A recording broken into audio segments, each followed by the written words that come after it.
kerjanya tuh WFH, WFO atau work from mana lagi kah gitu? Saya nggak ngerti WFF. Flexible working arrangement namanya. Di setiap kepala unit itu dibolehkan mengatur masing-masing. Di sini tuh disediakan fasilitas olahraga. Jadi kita ada gymnya, kegiatan untuk les-les, apakah ada yang mau melakukan zumba, training aerobik dan sebagainya, itu ada jadwal-jadwalnya. Teman-teman yang ikut dalam keluarga besar tim bapak-bapak sekalian gitu, apakah mereka juga berpotensi untuk menjadi digital leader suatu hari nanti?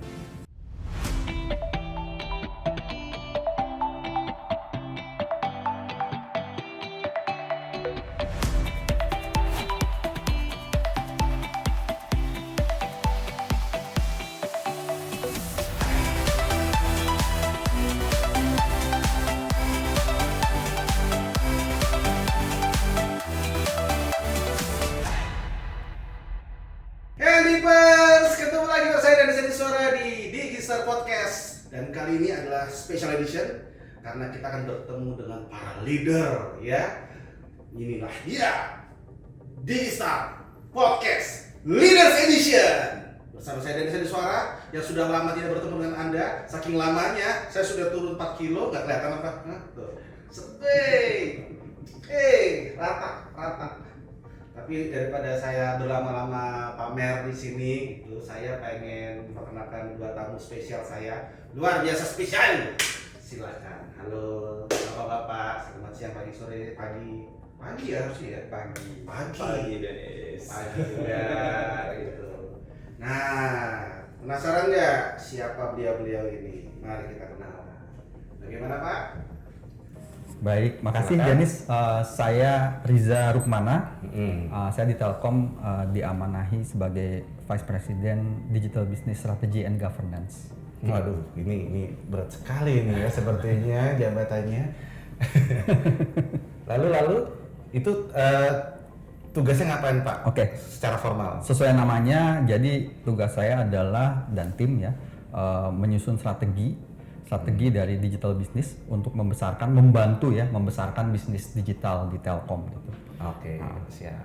Nah, tapi saya agak bingung nih teman-teman karena sebelahnya ini ya, sebelah Pak Riza nih, bajunya digital business. Apakah dia sekantor? Oh ya jelas. Tapi kayaknya divisi yang berbeda. Halo Pak. Halo Dennis, terima kasih. Nama saya Joko Adi Wibowo, tapi biasa dipanggil Yodi. Oke. Dan saya saat ini sebagai Vice President Digital Business Performance. Nah, kalau tadi Pak Riza membahas atau fokus mengenai strategi, saya lebih mengukur nih performansi dari produk-produk digitalnya Telkom Group. Oke. Jadi bagaimana saya bisa dan tim ya tentunya nge-boost tuh performance digital bisnisnya Telkom Group gitu, Mas Dennis. Oke, siap. Ada yang mengerti teman-teman? Apa? Kalian tidak mengerti? Oke, mari kita coba jelaskan ya dengan bahasa yang lebih simpel mungkin, lebih simpel. Kalau Pak Riza nih divisinya, berarti Pak Riza itu divisinya itu kalau misalkan saya pikir kayak ini ya Pak ya, kayak mencoba untuk mencari peluang-peluang bisnis baru gitu ya Pak ya. Sementara Pak Jody ini jadi apanya ya, bisa dibilang yang penilainya. Atau boleh jelasin Pak? Ya. Boleh Pak Riza. Jadi mungkin kita mulai dari digital bisnisnya sendiri ya. Ya. Di Telkom ini kan kita pada intinya ingin membesarkan digital bisnis. Ini ada 3 digital bisnis ini kita bisa pertama mendigitalkan keluar ya. Kita jualan produk digital. Jualan produk digital. Jadi kayak aplikasi-aplikasi yang ada di handphone. Nah itu kita bikin kayak gituan. Ya, untuk dipakai sama orang lain. Iya. Itu namanya kita sebut digitalisasi. Oke. Kemudian ada juga yang aplikasi-aplikasi yang untuk melayani pelanggan Telkom sendiri kayak My IndiHome gitu ya. My IndiHome mungkin pakai kalau teman-teman yang pelanggan IndiHome pakainya My IndiHome. Nah, ini juga untuk yang internal ke dalam. Nah, ada 2 fungsi itu dan 2 fungsi ini kemudian ada 1 function yang membantu mengorchestrate lah apa yang dilakukan di digital business builder tadi ya, business builder untuk keluar dan sprinter itu ke dalam, kita sebutnya kayak gitu. Ibarat kayak wasit gitu ya, yang orchestrator ini kayak wasit, tapi tidak hanya wasit ya, bikin aturannya juga. Misalnya main bola nih, main bola itu kotaknya sebesar ini gitu ya, kamu main di dalam kotak ini ya, kalau keluar itu out ya, nggak boleh ya. Begitu kalau nendang, kalau gol itu kalau begini. Nah itu aturan-aturan itu kami buat ya, kemudian Mas Yodi tuh ngukur gitu, oh ada gol nih, masuk gitu ya. Nah itu diukur, diawasin sama Mas Yodi. Jadi kita nih berdua nih orchestrator ya di perannya ya, orchestrator untuk si business builder sama si sprinter tadi. Oke. Gitu. Pak Yodi, saya pengen tanya, ngukurnya tuh maksudnya apa aja yang diukur gitu? Ya, jadi kalau kita berbicara produk ya, biasanya kan kita mengukur itu revenue lah, fokusnya di sana. Pendapatan ya. Pendapatan. Kemudian profitnya berapa gitu kan, profitabilitasnya. Tapi kalau untuk digital business, sebenarnya kita nggak cukup hanya revenue gitu ya. Jadi satu sisi kita tetap nih revenue kita ukur, dan kemudian sisi lain kita perlu melihat juga traction atau potensi growth dari digital business ini gitu ya. Oh, bisa dinilai begitu Pak? Ya betul. Jadi kayak contoh misalnya kita ambil inilah kayak startup yang kemarin di marketplace misalnya kan, salah satu metriknya itu kan tidak langsung profitability. Dia bisa merugi, tapi dilihat growth dari GMV-nya gitu, atau berapa sih transaksi yang terjadi tuh di marketplace-nya. Nah kalau memang itu growth-nya tinggi dan menjanjikan, itu nanti bisa istilahnya tuh memberikan value atau valuasi atas produk atau bisnis tadi gitu kan. Nah itu nanti yang membuka peluang sebenarnya untuk expand lebih lanjut, tidak hanya misal case-nya Telkom dari funding di internal Telkom Group saja, tapi juga membuka kemungkinan misalnya dari luar investor untuk masuk dan sebagainya. Jadi sebenarnya scope digital business atau digital produk itu bisa jadi lebih luas gitu ya, tidak hanya tadi fokus ke misalnya revenue, walaupun itu menjadi salah satu key metric yang tetap masih merupakan metrik yang penting gitu. Yes. Tadi kan dibilang bahwa Pak Riza dia yang ikut mengorkestrasi dan merancang unit bisnis untuk untuk peluang-peluang baru gitu kan. Kata-kata penting nih, unit bisnis. Nah saya kira kan selama ini, dan mungkin banyak Lipers juga mungkin mengira ya, bahwa bukannya Telkom Indonesia ini jualannya cuma IndiHome saja, yaitu internet sama telepon rumah gitu. Emang ada bisnis lainnya?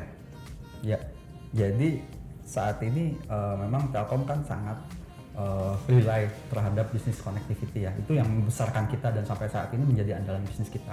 Tapi dari waktu ke waktu bisnis ini mengalami transformasi ya, mengalami tekanan, adanya perubahan-perubahan perilaku customer ya, sehingga membutuhkan adanya solusi-solusi baru gitu untuk meningkatkan untuk memfasilitasi lifestyle-nya masyarakat gitu ya, sehingga kita memutuskan untuk masuk ke bisnis baru itu untuk menambah revenue generator buat Telkom. Oke, jadi intinya banyak usaha-usaha yang di luar telepon dan internet Ya, aja gitu ya. betul. Berarti kayak misalkan, nggak tahu ya, tadi banyak aplikasi kan kata Bapak Ya. kan, buat para pelanggan di luar sana kan. Ya. Apakah Telkom punya misalkan e-commerce ada? Ada Oh gitu. padi UMKM, Oke. Terus apa lagi? logistik Logistik. gitu ya, untuk mengantarkan barang dari satu tempat ke tempat lainnya. Hah? Ada. Telkom sudah Ada. ngirim-ngirim barang? Ada, iya. Oh ada juga. Ada. Bisa. Terus apa lagi? Terus apa lagi Pak? Agree. Agree apa? Ini marketplace juga, tapi untuk agriculture, untuk fresh products. Telkom jualan sayuran? Iya, bukan Telkom yang jualannya. Ada. Kita mempertemukan antara petani dengan market gitu. Oh, oke. Petani dengan pelanggannya gitu. Iya. Dan itu jembatannya Telkom. Tidak hanya itu, kita juga memfasilitasi petani ini dengan finance, dengan pemodalan ya, dengan bank, dengan jadi kalau petani mau nanam ini kan mau nanam padi gitu, dia perlu modal kan, nah dia pinjam ke bank kan. Nah ini kita fasilitasi juga supaya bisa connect gitu loh antara petani sama banknya. Oh, wow, banyak juga ya. Ya, jadi emang ini setiap vertical itu ada value chain-nya ya. Nah itu kita pelajari, terus kita lihat mana yang opportunity paling besar, lalu kita putuskan untuk masuk di sana. Lalu kita lihat produk mana yang di Telkom ini yang paling pas untuk masuk ke situ. Karena sebenarnya banyak yang sudah diinovasikan sama teman-teman. Dan sebanyak itu pula yang nantinya akan dinilai dan di-assess ya sama Pak Yodi dan tim ya berarti ya. Ya betul Kak Dennis. Jadi tadi seperti Pak Riza bilang dan pertanyaan dari Dennis ya, dulu Telkom ya kita kan istilahnya tuh mensejahterakan bangsa atau masyarakat dengan komunikasi ya, kita memudahkan di telepon. Kemudian kan teknologi berubah tuh. Iya. Kita sekarang kemudian support dengan dari data internet itu kita fasilitasi. Nah sekarang dengan terus berkembang teknologi dengan digital, itu pun kita support gitu kan. Tapi tentu tadi kita masuk ke ranah digital, bagaimana kita bisa berkontribusi secara lebih maksimal tuh ya kepada bangsa gitu. Kita melihat strength-nya Telkom apa, kemudian teknologi digital yang bisa mendukung itu dan membuat tadi ekosistem ya, tadi Pak Riza bilang ada ekosistem logistik yang kita dukung, pertanian atau agriculture kita dukung gitu kan. Nah itu yang kita push ke masyarakat gitu ya, harapannya bisa lebih kembali sih ujung-ujung untuk mensejahterakan bangsa. Nah itu dari inisiatif tersebut yang kita ukur tuh performance-nya, apakah sesuai atau traction-nya, growth-nya ada gitu kan, atau ada yang perlu di-improve dan sebagainya. Nah itu yang kita lakukan secara bersama-sama gitu, Dennis. Ada berapa usaha atau bisnis unit yang dinilai seperti itu, Pak? Jadi kalau kita bicara produk digital sebenarnya secara grup ini masih cukup banyak gitu ya. Berapa? Kurang lebih sekitar 117-an account-nya gitu, itu as a group. Tapi tentu secara portfolio ini ada yang saling mendukung gitu, sehingga nanti kita pertama yang jelas pasti fokusnya B2B B2C, kemudian ada yang fokusnya vertical ecosystem gitu ya. Ada produk-produk yang tadi hampir ya lebih dari 100 itu mendukung tuh masing-masing inisiatif tadi gitu kan. Nah itu yang kita lakukan tadi, performance trackingnya kode saya seperti apa, apakah memang on the right track. Nah dari Pak Riza, konteks orkestrasi juga dilakukan gitu Dennis. Jadi harapannya itu bisa kita lakukan ya, prioritas memaksimalkan mana yang memang fly di market itu kita boost, dan mana yang enggak ya tetap segera kita ini kan ya matikan istilahnya gitu ya. Dan mana yang bisa dilakukan alignment orkestrasi itu kita lakukan juga. Oke. Ini kita mulai main pakai analogi ya mungkin teman-teman ya. Karena ini menarik gitu. Gini, saya pengen pakai analogi nih. Mungkin tadi penjelasannya mungkin agak terlalu teknis bahasanya, jadi kurang lebih bener nggak ya Pak ya? Kurang lebih misalkan gini, saya adalah sebuah unit bisnis. Anggaplah saya unit bisnis itu bisa dibilang sebagai apa ya, misalkan calon artis. Asik. Saya adalah seorang calon artis gitu ya. Saya pengen banget terkenal dan masuk ke film banyak sekali gitu ya.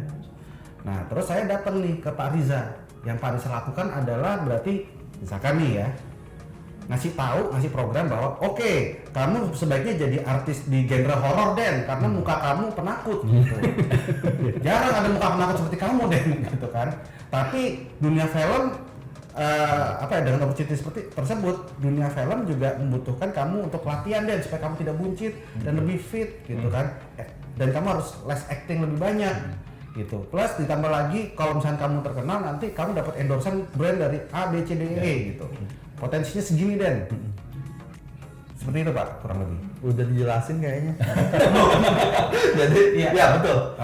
Analoginya kayak gitu. Jadi nanti saya ini tugasnya melihat opportunity ya. Jadi tadi kalau film ada horor, ada film perang, film apa segala macam. Jadi dari semua genre itu saya lihat yang paling duitnya paling tebal mana gitu ya. Itu dulu. Jadi sebelum aku lihat Dennisnya ya. Misalnya tadi kan Dennis, kayak kamu penakut cocok horor, belum ke situ. Sebelum ke situ kita lihat opportunity-nya dulu. Oh, yang tebal ini nih. Habis ini tapi kita jembrengin lah dalam tanda kutip. Kita lihat semua opportunity, terus kita lihat juga ke dalam. Nah Dennis nih, wah kayaknya dengan karakter kayak gini cocokin yang mana nih kira-kira paling bisa membuat Dennis jadi bintang, jadi superstar. Nah, untuk itu strateginya untuk menuju ke sana harus apa aja, kita bikinin programnya. Harus A, B, C, D, kamu masuk di area ini, dan kemudian untuk itu harus apa aja yang harus dilatih ya, kayak tadi misalnya harus ke fitness, harus makannya diatur gimana dan sebagainya. Terus kita cek setiap minggu nih, kamu mau progresnya mana sama ini Mas Yodi.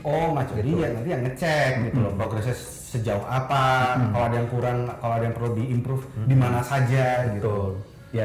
Kayak PT dong Anda ya kalau di fitness ya? Iya, jadi justru itu pas ya PT. Jadi tiap hari itu kan kita kadang-kadang orang bilang recokin gitu ya.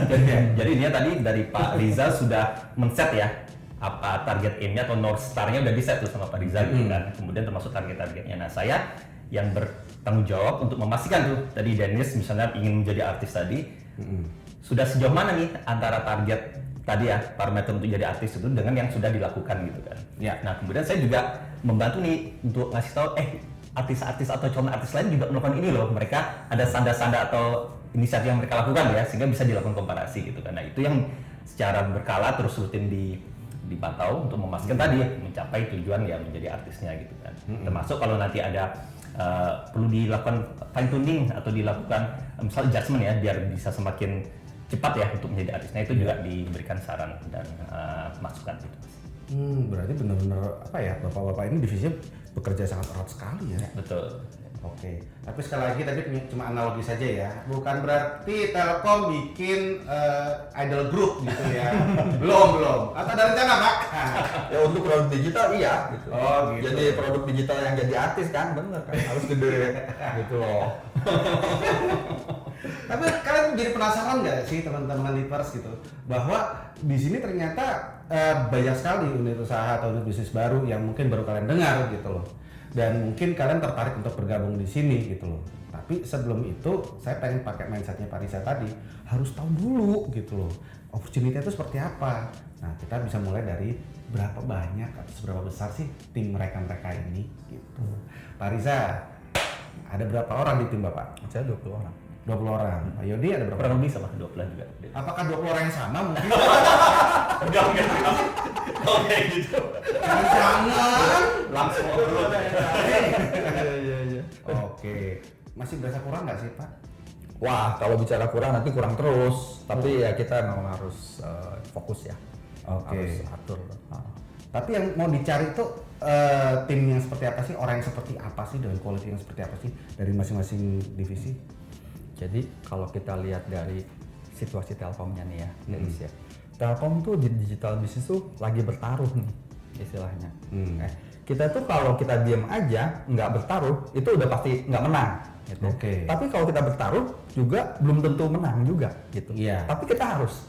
Maka kita menguncurkan ini ya resource untuk itu gitu dan jadi untuk situasi kayak gitu kayaknya kita butuh orang tuh yang memang kerja keras gitu ya, yang nggak mengeluh ya, pantang menyerah, pantang mengeluh gitu.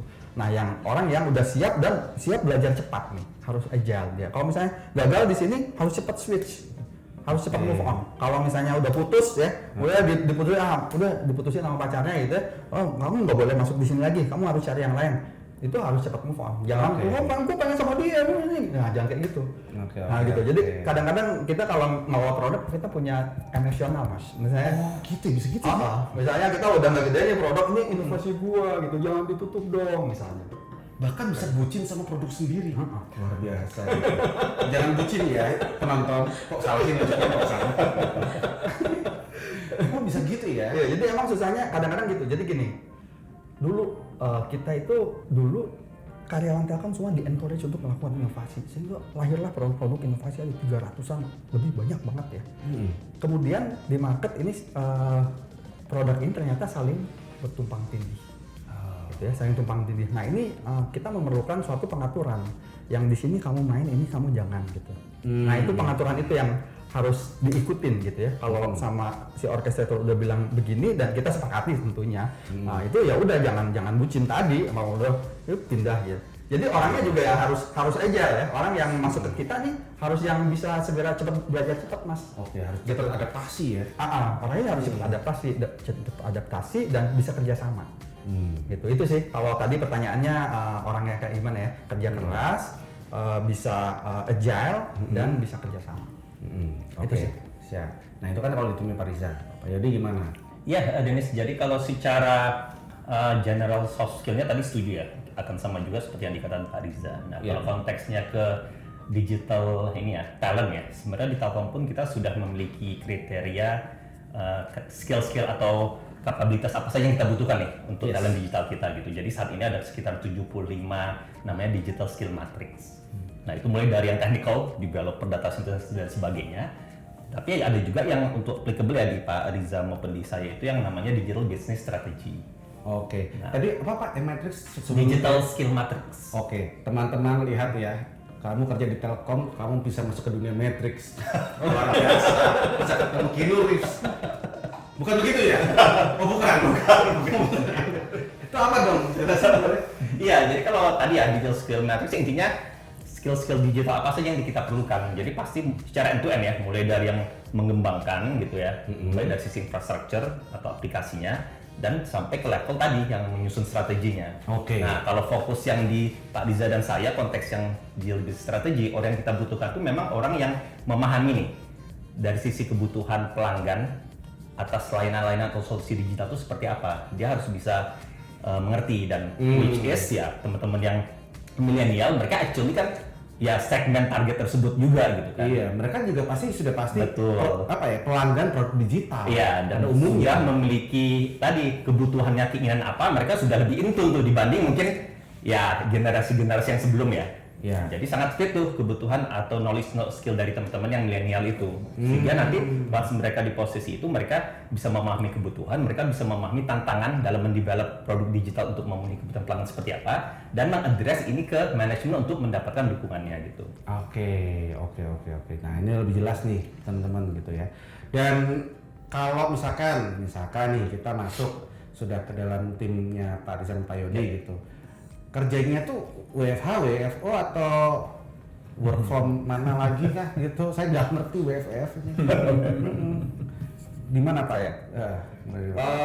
Kalau saya saat ini ya semenjak pandemi sih jadi kita karena di Telkom juga ada polisinya yang flexible working arrangement namanya. Flexible working arrangement. Betul. Jadi kita fleksibel. Kita bisa di setiap kepala unit itu dibolehkan mengatur masing-masing.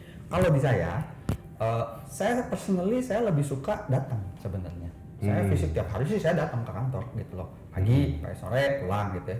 Tim saya boleh bebas silahkan datang, tapi tiap hari nggak boleh kosong ya. Kantor harus ada yang datang, tapi setiap hari juga ada yang kerja dari rumah, dari mana-mana, itu silahkan bebas gitu. Tapi yang penting di masing-masing tim saya kan ada AVP, asisten VP ya. Di asisten VP ini masing-masing harus ada yang piket gitu. Oke. Nah. Berarti kalau misalkan ada yang, misalkan nih, saya kan dari timnya bapak-bapak sekalian gitu. Misalkan bapak nyariin dia gitu, nyariin saya gitu. Dennis, kok kamu nggak masuk kantor gitu? Saya kerja dari rumah Pak gitu. Kenapa? Soalnya internet IndiHome saya bagus Pak gitu. Boleh dong. Boleh dong. Boleh. Itu boleh. Tipis-tipis.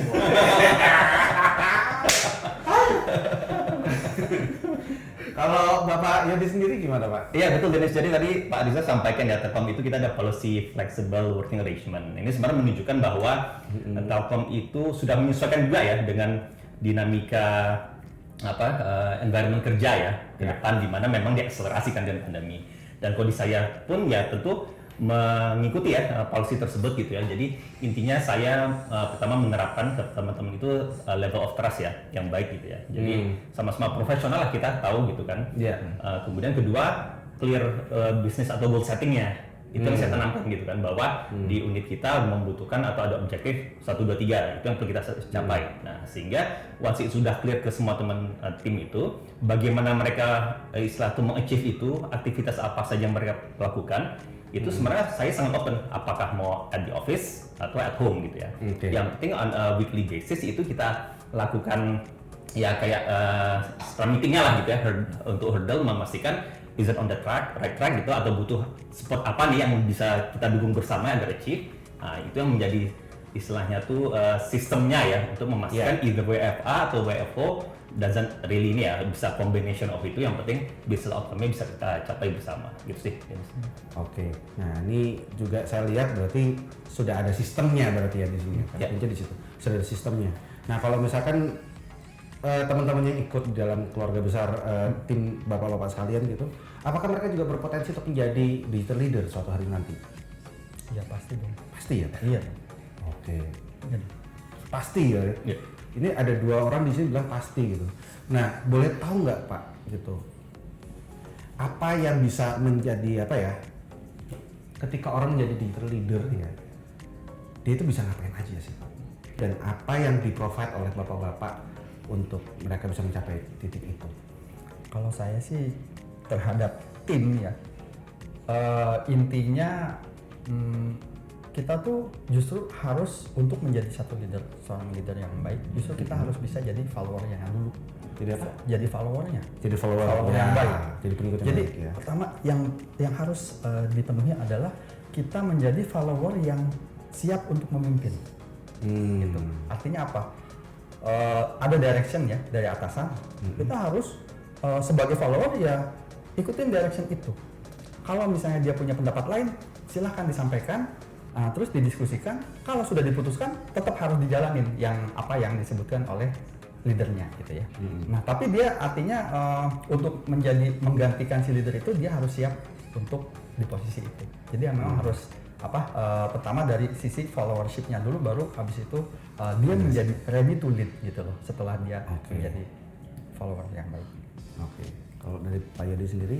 Ya, jadi kalau digital leader itu ya, selain tentu dia pasti secara knowledge, know-how-nya itu mumpuni ya di sisi bisnis digital. Nah, salah satu key-nya adalah juga dia perlu meyakini atau mengadopt istilahnya kalau digital leadership itu namanya servant leadership gitu ya. Servant leadership. Jadi justru dia bagaimana bisa membantu tim dia gitu kan. How can I help you gitu kan. Soalnya pasti tadi objektif atau bisnis goalnya sudah ada. Lalu sebagai leader dia harus bisa mendukung timnya itu kira-kira area-area mana yang bisa dia ini push ya, sehingga nanti objektif atau barrier yang dihadapi oleh tim itu bisa disolusikan gitu. Dan itu tidak berlaku hanya juga tim, juga ke stakeholder lainnya yang ada memang keterlibatan dia gitu ya. Jadi it's not like tinggal nunjuk-nunjuk ngarahin suruh ini dan itu gitu ya. Tapi seorang digital leader itu harus bisa tadi act as a servant for those ya stakeholder dia, including tim dia gitu ya. Sehingga itu nanti bagaimana bisa bersama-sama atau memastikan business goal itu bisa di-achieve gitu sih. Oh, baik. Nah, ini mungkin teman-teman kalau kalian biasa mabar Mobile Legends dan kawan-kawan, ini yang biasa main jadi support ya, Estes dan kawan-kawan gitu. Nah, kalian jadi Estes dulu nggak apa-apa gitu kan. Baru tuh nanti kalian jadi tank, roaming kemana-mana, melindungi tim yang lain, melindungi NM-nya gitu. Maaf ya Pak Yedi ya. Jadi juga teman-teman kebanyakan mabar nih. Saya tahu ini teman-teman banyak mabar ini soalnya. Ya, ID saya Tong Diet. Ya. Nah, tapi kan kalau misalkan kita sebagai leader Pak, banyak orang tuh, nah ini dia nih. Saya tuh melihat ada beberapa fenomena ya yang terjadi ketika ada orang yang justru takut jadi leader, justru dia menghindari untuk jadi leader, gitu loh. Padahal bisa jadi spesifikasinya dia atau syarat-syarat yang ada, yang apa ya, syarat-syarat untuk jadi leader sudah terpenuhi. Gitu. Emang ada challenge apa aja sih Pak yang mungkin membuat mereka tuh kayak ketakutan? Nah ini bisa loh Pak, kalau misalkan bapak-bapak mau sharing ya, challenge apa aja yang pernah dihadapi. Silahkan di-share Pak gitu. Mungkin mulai dari Pak Yodi mungkin. Ya, boleh Dennis. Ya, kalau namanya challenge itu pasti yang saya rasakan ya ada ya tentunya gitu ya. Terutama dari sisi karakter saya sendiri gitu. Seorang leader itu kan tadi harus bisa engage ya stakeholder semuanya dengan cara yang baik ya, dan juga bagaimana tadi ya bisa men-serve mereka dengan benar gitu. Nah, kalau secara karakter saya sendiri kan saya orangnya introvert. Kalau masa sih Bapak? Tuh, Dennis. Jadi Bapak tuh bicara dari introvert. Nah, tapi orang introvert itu bukan berarti dia nggak bisa engage. Bedanya hanya energy level gitu kan. Oke. Kalau orang introvert saat dia engage dan sebagainya, baterainya depleted gitu dan butuh pasti ngecasnya me time-nya gitu kan. Beda extrovert. Jadi jangan jadikan alasan teman-teman introvert saya nggak bisa maju dan sebagainya. Oh enggak, itu miss itu ya perception gitu. Nah, tapi untuk tadi mengkondisikan dan karakter itu tentu ya butuh ya bagaimana saya mengatur waktu dan sebagainya, engagement-nya, dan juga bagaimana mencas ya tadi baterai. Nah, itu memang itu ada suatu challenge in terms of waktu management dan sebagainya yang ya emang harus kita terus improve gitu deh ya. Sehingga tadi ya walaupun memang ada mungkin challenge di sisi itu tadi ya, tapi kita tetap harus bisa dan ya Anda bisa tetap nge-push ya bagaimana kita seorang digital leader dan engage dengan stakeholder kita. Nah, iya sih benar-benar sih. Saya setuju tuh kalau misalkan yang namanya introvert tuh harus berani maju gitu loh. Kalau Pak Riza gimana Pak? Kalau saya ngelihatnya ini yang Mas Dennis, kalau mau jadi pemimpin itu memang justru harus sebelum dia jadi pemimpin dia harus bisa memposisikan dulu di apa yang dipikirin sama pemimpinnya dia gitu.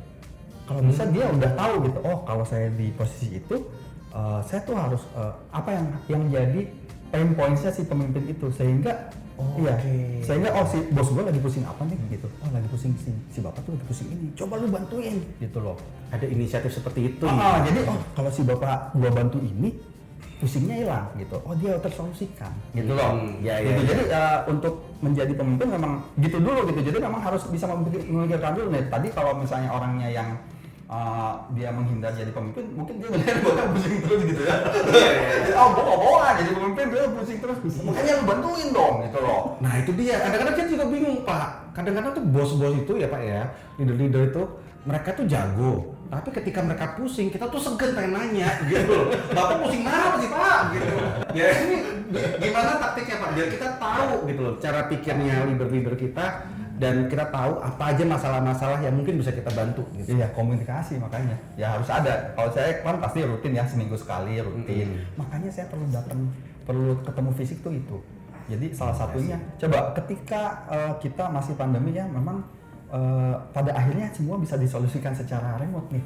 Iya, Tapi iya. coba saya dapat karyawan baru nih, ada 2 orang datang ke kantor.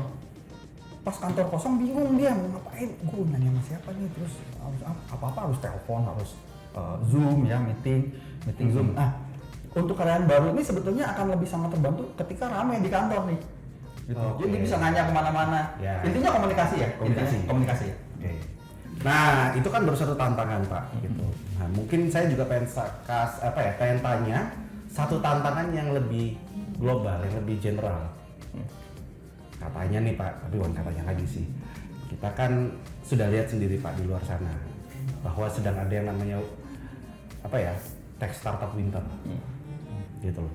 Apakah ini bisa bagaimana cara harus menghadapinya sih Pak gitu loh. Itu saya pengen tahu juga, dan mungkin ini bisa jadi masukan yang penting buat teman-teman di Perth di rumah gitu loh, yang mungkin masih agak ragu untuk masuk ke dalam digital teknologi startup atau digital teknologi ekosistem gitu.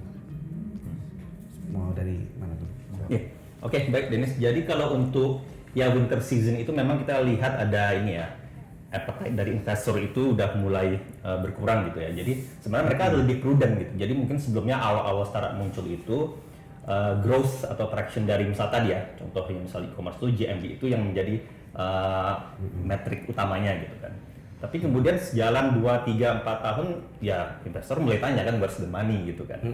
Maka sekarang di winter season ini mereka selain tadi ya growth dari sisi tractionnya tetap minta naik, mereka sudah melihat juga dari sisi revenue-nya. Nah ini yang memang membuat beberapa startup atau bisnis digital yang secara fundamentalnya itu nggak kuat, akhirnya berguguran gitu kan.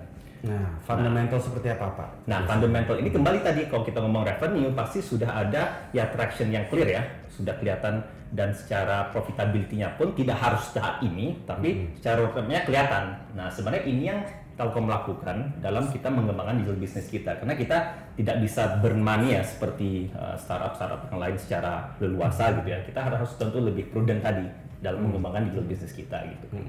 Nah, ini yang membuat juga kondisi Telkom di saat winter season ini justru dalam posisi yang ada ininya ya, advantage-nya gitu ya. Jadi di saat startup itu ada yang layoff karyawan, kita kena tadi adopt-nya itu lebih prudent, kita tetap masih bisa menjalankan nih, bahkan kita growing juga bisnis digital kita tetap kita lakukan, dan kita justru merekrut nih talent-talent tetap kita jalankan. Jadi instead of layoff saat winter season, kita justru opportunity untuk meng-capture ya talent-talent digital yang tadi ya, yang memiliki skill baik, tapi ternyata 1-2 hal layoff itu justru kita encourage atau kita invite untuk mendukung digital business Telkom.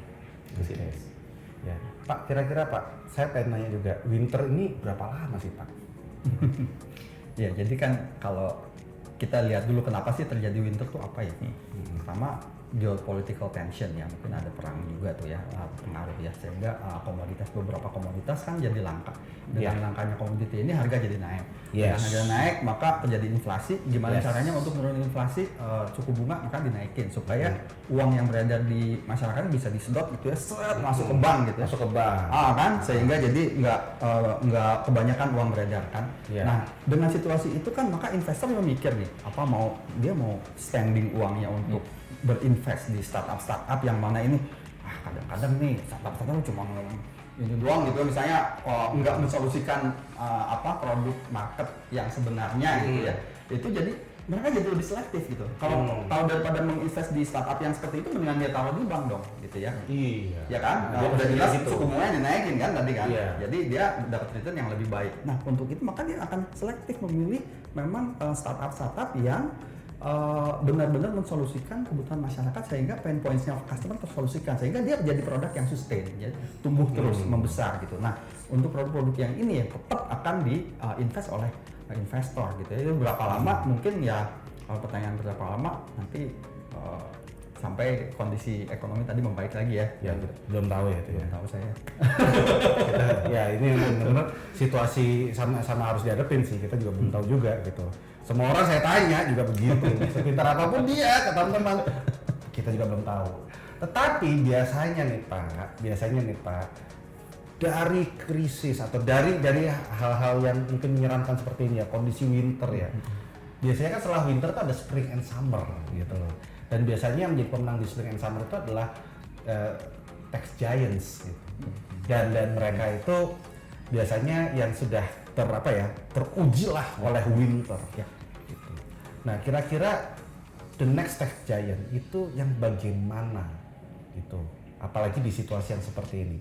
Apakah mereka yang muncul dari kecil terus tiba-tiba menjadi besar, atau banyak startup kecil bergabung jadi satu menjadi sebuah bendera baru, atau gimana Pak? Bisa dua-duanya ya. Bisa dua-duanya. Intinya mereka harus survive dulu di winter ini kan. Artinya kalau survive di winter, mereka menjadi satu bisnis yang memang fundamentalnya kuat ya. Fundamentalnya kuat, memang benar-benar mensolusikan masalah yang dihadapi oleh customer sehingga mereka digunakan dan akhirnya tumbuh menjadi besar gitu. Nah, bagaimana mereka bisa menggalang capability untuk memenuhi kebutuhan tersebut? Mereka bisa develop sendiri atau mereka bisa juga bergabung ya, tadi yang dibilang Mas Dennis ya, bisa aja dari kecil-kecil jadi gabung-gabung jadi gede jadi giant juga gitu ya pada akhirnya dengan berbagai kekuatan gitu. Tapi kalau dia develop sendiri ya bisa juga gitu. Bisa juga. Iya. Nah, di Telkom sendiri ada yang sedang melakukan itu nggak Pak? Iya, gitu. Kita juga lakukan. Kita lakukan 3, build, buy, sama borrow. Kalau build kita lakukan melalui satu divisi sendiri yang membangun sendiri ya. Kita punya divisi digital business and technology yang tugasnya adalah jadi pabriknya produk digital. Kita develop sendiri. Nah, tapi divisi ini boleh juga partnership, bekerja sama dengan yang lain untuk memenuhi capability yang mereka belum punya. Misalnya kita cloud nggak punya, kita ke tempat lain. Kita bisa pakai cloudnya yang cloud provider yang ada ya. Itu borrow kalau itu. Iya, itu bisa borrow. Atau kita bisa buy juga. Kita Telkom nih ada juga satu anak perusahaan yang tugasnya adalah melakukan investasi di di startup ya. Itu MDI namanya, Mitra Digital Investama. Nah, di situ kita berusaha untuk bisa membeli saham minoritas. Tapi kalau mau majority, kita sedang membangun satu anak perusahaan yang nanti untuk mewadahi nih startup yang, karena tadi inovasi yang dilakukan di divisi digital business and technology ini nggak bisa mengundang investor kita. Nggak bisa. Kalau misalnya Mas Dennis, gue suka nih agree, gue pengen beli nih sahamnya berapa, lu nggak bisa karena itu punya Telkom. Nah, untuk itu kita harus punya satu anak perusahaan yang bisa mengundang partner. Atau investor ke situ. Jadi bahkan mungkin untuk perusahaan-perusahaan atau investor non Telkom atau di luar Telkom yang pengen invest bisa ikut tapi lewat perusahaan tersebut. Betul. Ya. Nantinya. Betul. Bisa kayak gitu. Tapi balik ke pertanyaan tadi, Tech Giant kita melakukan beberapa partnership ya, kayak dengan Microsoft juga kita ada 3 area sih dengan Microsoft itu di go to market ya. Kita cari produk-produk yang bisa saling kita menguatkan di market Indonesia ini. Kedua, untuk network, intelligent network ya, gimana caranya kita membuat layanan Telkom lebih customer centric ya. Dengan diberi kekuatan, dengan mendapatkan kekuatan dari Microsoft. Ketiga adalah untuk internal transformation, untuk cara kerja kita digampangin ya, kita pakai produk-produknya Microsoft untuk mempermudah pekerjaan kita. Ada 3 area itu. Wah, ini udah benar-benar antar negara ya Pak ya. Saya kira cuma di lokal aja ya. Enggak ya, pasti. Wah, ya iyalah Telkom. Pertanyaan bodoh dari hostnya ini. Bener-bener. Pak Yodi, nah berarti kalau misalkan nanti ada, saya tadi dengarkan Pak, ada apa? Buy, borrow, sama build ya kan? Ada 3 hal nih. Gitu. Berarti PR Bapak lebih banyak dong. Betul, Dennis. Jadi itu bagian dari tadi ya, inisiatif produk yang kita perlu ukur gitu kan. Jadi ya menjadi tadi PT-PT ya ke produk-produk tersebut gitu kan. Which is ya tadi secara jumlahnya sudah banyak gitu kan, tapi kembali kita tetap akan terus fokus juga dan mencari memang yang produk-produk itu tadi traction baik dan memberikan impact yang signifikan ya bagi ya Telkom dan juga tentu bagi bangsa. Oke, siap. Pak Riza, Pak Yodi, kalau misalkan nih ada leaders yang tertarik untuk bergabung nih, gitu, di keluarga besar Telkom. Kasih tahu dong gitu. Di sini tuh ada apa sih yang asik? Iya, di kita ini Telkom ini ya sejak dulu nih sampai sekarang masih bisa survive, Mas. Oke. Coba dulu inget nggak pakai telepon rumah? Sekarang dipakai nggak telepon rumah? Nggak pakai kan? Saya cuma bayar di home saja. Iya kan? Iya. Tapi Telkom bisnisnya kemana? Kalau Telkom waktu itu nggak mikir ya, maaf. Kalau Telkom nggak melakukan sesuatu, pasti kita udah mati, udah nggak ada. Iya. Gitu. Karena Telkom udah nggak dipakai lagi. Sekarang Telkomsel jadinya. Iya. Nah, ya dengan adanya beberapa ujian nih, Telkom udah melewati ujian-ujian yang berat sih dalam hidup ini gitu ya. Waktu telepon rumah, terus sekarang juga connectivity udah mulai berkurang, tapi kita senantiasa menyesuaikan dengan market gitu ya. Gimana kita mencari opportunity sehingga kita bisa sustain. Itu sih kelebihan kita ya. Itu asiknya Telkom adalah sustainable. Pertama untuk menjaga bahwa kita hidup di perusahaan yang sustain, yang memikirkan masa depan, tidak berhenti sampai apa yang kita miliki saja gitu. Nah itu satu. Tapi kalau masalah cara kerja gitu ya, mungkin kita seneng lah ya di sini bisa fleksibel lagi kerjanya, bisa di rumah, di mana kita punya environment untuk bekerja itu yang lengkap ya di Telkom. Sehingga ya internet udah pasti jualan dulu, pasti internetnya kenceng kalau di kantor ya kan, tapi jangan dipakai main game. Ya banyak hal dalam dunia kerja yang mungkin bisa dilihat di Living in Telkom. Nah teman-teman bisa lihat tuh Living in Telkom. Baik. Monggo Mas Yodi. Ya. Jadi kalau saya bisa sampaikan, purpose Telkom itu tidak hanya ini ya, mencari keuntungan gitu kan. Iya. Jadi kita juga sebenarnya ingin ada mega purpose-nya, tentu kita ya mensejahterakan bangsa ya. Iya. Nah, jadi di sini yang menginvite tentu kalau teman-teman itu dalam bekerja ingin memiliki sebuah purpose yang lebih besar gitu, lebih tinggi. Tidak hanya tadi ya mendapatkan gaji, kemudian ya melakukan kerja as usual gitu ya. Ya join Telkom gitu. Purpose ya. Purpose kita ya kita ininya lebih untuk bangsa dan negara. Membangun bangsa. Nice. Nah, ini satu lagi ya. Ini pertanyaan terakhir ada berapa? Siap. Di episode Leaders Edition sebelumnya, yang mana kalian harus tetap nonton, linknya ada di bawah. Linknya ada di deskripsi, gitu. Para leaders yang episode kemarin menyebutkan beberapa fasilitas yang mereka suka di gedung ini. Nah, karena menurut saya gedung ini ternyata lumayan komplit teman-teman, gitu. Saya sudah keliling. Tapi bapak-bapak ini kan yang tiap hari ada di sini. Nah, saya pengen tanya nih, mulai dari siapa nih? Fasilitas gedung ini ya, yang kalian favoritkan. Wah, yang bapak-bapak favoritkan. Kalau saya Dennis ada dua gitu ya. Ya. Pertama saya foodie, suka makan gitu kan. Ya. Nah, jadi kalau di sini kita ya basic ya kayak necessity coffee itu kita ada Starbucks, ada CBTL. Kemudian kita memiliki food court gitu kan. Ada food court. Food courtnya juga ada. Food court kayak di mall-mall gitu. Betul. Jadi dengan berbagai macamnya mirip seperti di mall. Kemudian juga ada restoran selected yang menawarkan ya makanan beragam ya, dari western, dari atau tradisional itu tersedia gitu kan. Iya. Dan saya dengar itu juga semua yang dimakan ya, semua makanan yang dibeli itu dibayarkan oleh Telkom teman-teman. Lewat gaji bulanan. Belum selesai. Belum selesai dengan tertentu gitu ya.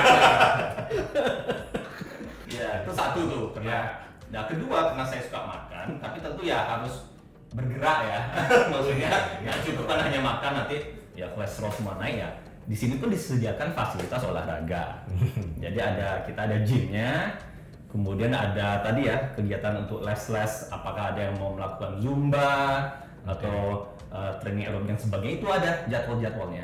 Oh, ada kelas-kelas itu Betul. ya. Bahkan kalau bagi milenial yang sudah hobi golf kali ya atau belum ya, kalau itu cenderung olahraga bapak-bapak. Tapi ada juga tuh golf simulator kita sediakan gitu. Jadi mau yang practice swing dan sebagainya itu di provide. Jadi menurut saya sudah ya cukup komplit gitu. Ya, selain sebagai PT untuk bisnis unit, PT untuk fitness beneran rupanya ini Bapak ini. Bagus. Nice, sehat itu baru berimbang tuh. Pak, gimana Pak? Di saya mungkin cara kerja ya. Cara kerja di kita sekarang juga sudah jadi tadi kan bisa fasilitas nih. Nah, fasilitas untuk memfasilitasi kita bekerja itu di Telkom udah ini ya udah lengkap ya. Jadi ya kalau masalah laptop itu udah dikasih, cuman kita tuh punya sistem nota dinas elektronik, ya collaboration tools yang mudah, terus bisa melakukan itu di mana saja pun kan. Kita absen juga dari mana aja bisa dilakukan ya. Kita punya aplikasi namanya Diarium segala macam itu untuk mempermudah kolaborasi ya sama teman-teman sehingga kerja di Telkom juga koordinasi nggak sulit gitu, bukan sesuatu yang bermasalah gitu ya. Jadi sesuatu yang memang kita bisa connected anytime gitu. Jadi itu memudahkan pekerjaan kita sehingga ya kita bisa lebih produktif kalau kerja di Telkom mungkin bisa menghasilkan output yang lebih besar dibanding kalau kita tidak diberi fasilitas itu gitu. Oke. Jadi kerja sudah difasilitasi, terus kehidupan sehari-hari juga ada fasilitas juga ya. Wah, nice teman-teman. Jadi ini semua terbuka ya sebagai digital talent. Kalau mau masuk ke Telkom berarti dari Sabang sampai Merauke ya, boleh ya? Seluruh dunia. Wow, seluruh dunia bahkan. Iya. Bahkan mungkin teman-teman yang lagi kuliah di luar negeri juga boleh banget ya ikut ya. Atau mungkin teman-teman dari warga negara asing boleh juga? Boleh juga. Oh boleh juga? Boleh juga. Wah iya ini memang sudah world class Telkom ini, luar biasa. Oke, itu aja dari bincang-bincang kita kali ini ya Lipers ya. Terima kasih banget buat Pak Riza, Pak Yodi. Terima kasih Dan. Thank you banget gitu karena saya tidak ingin mengganggu jadwal fitness bapak-bapak ini. Jadi kita selesaikan dulu hari ini. Saya dari Sandi Suara, sampai ketemu lagi di episode berikutnya. Dadah semuanya, bye.